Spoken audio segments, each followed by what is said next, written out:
Good morning students. आज का हमारा टॉपिक है डेवलपमेंट ऑफ फीमेल गैमिट। जो डेवलपमेंट ऑफ फीमेल गैमिट है उसे हम बोलते हैं मेगा स्पोरोजेनेसिस। क्या बोलते हैं? Mega sporogenesis. इससे पहले हमने क्या पढ़ा था? माइक्रोस्पोर।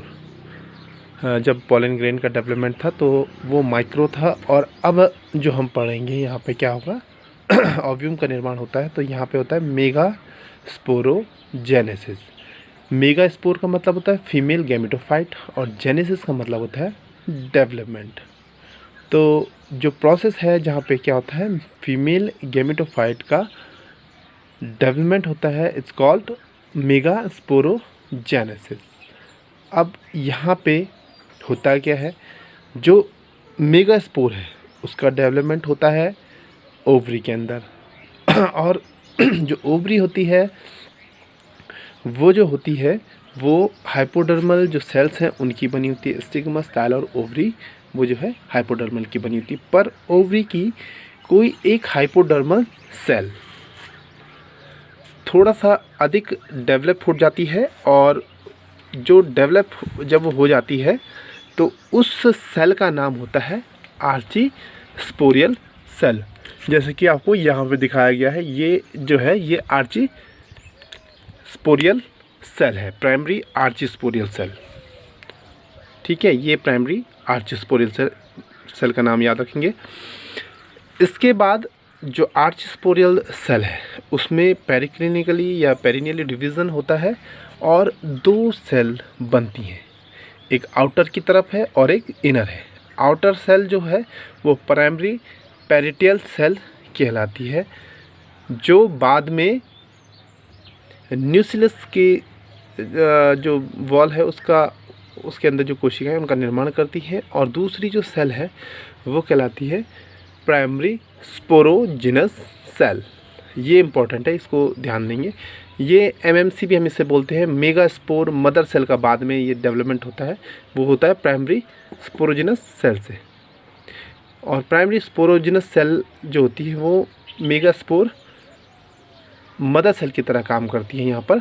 और इसमर जो स्पोरोजिनस सेल है ये बाद में आप देख रहे होंगे, तब से डॉक्यूमेंट वगैरह डेवलप हो रहे हैं, पर हमारा जो मेन फोकस है वो यहाँ पर मेगास्पोर और जो एम्ब्रियो शेक है उस पर है। पर यहाँ पे हुआ क्या कि जो megaspore primary megaspore mother cell है वो अर्धसूत्री विभाजन के बाद क्या कराती है, 4 कोशिकाओं का निर्माण करती है। जो मियोटिक डिवीज़न होता है उसमें एक सेल हमेशा 4 सेल का निर्माण करती है। तो यहाँ पे कितनी बनी?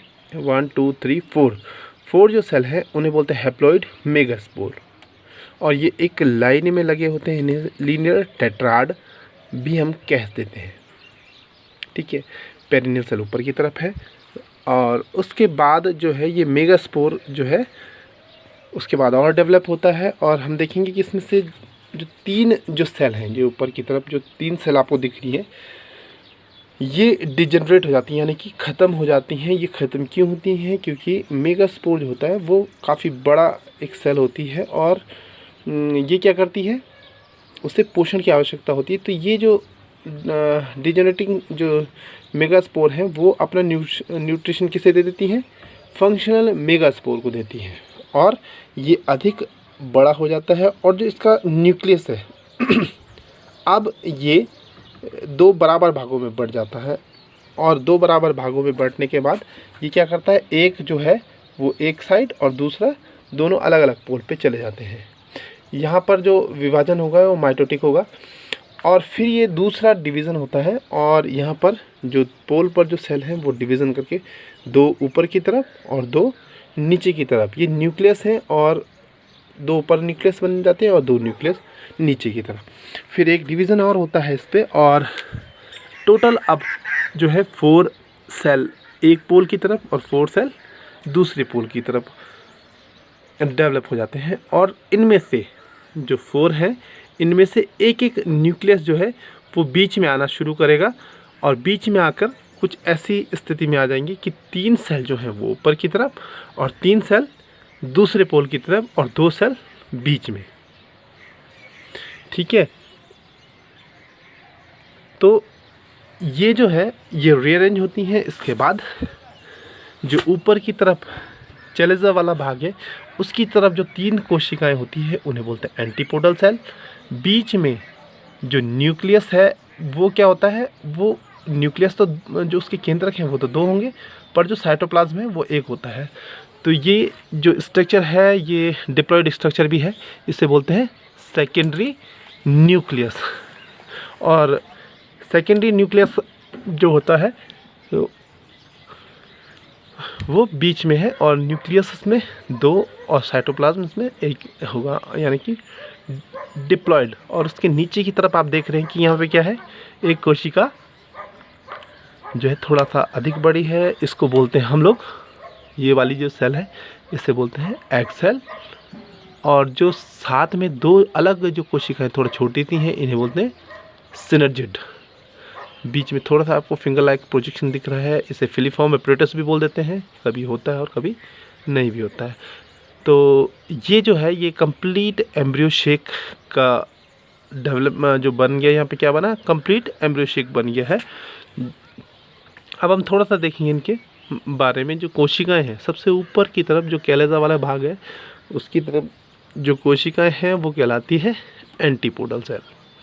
एंटीपोडल सेल जो होता है वो कैलेजा वाले जो भाग है उसकी तरफ होता है। और ये कोशिकाएं थोड़ा अनियमित आकार की होती हैं, इरेगुलर होती हैं, और इनके जो न्यूक्लियस है वो डिवाइड करके मल्टी न्यूक्लिएटेड हो जाती हैं। और इनका काम होता है जो एम्ब्रियो शेक के बाहर क्या है, न्यूक्लियस है, न्यूक्लियस से पोषण प्रदान करती है। और बाद में ये जो कोशिकाएं हैं एंटीपोडल सेल वो क्या हो जाती है, डिजेनरेट हो जाती हैं, ख़त्म हो जाती है और अपना पोषण भी किन्हें दे देती हैं, जो अंदर की कोशिकाएं हैं उन्हें प्रदान करती हैं। इसके बाद जो इम्पोर्टेंट है वो है दूसरा सेकेंडरी सेल।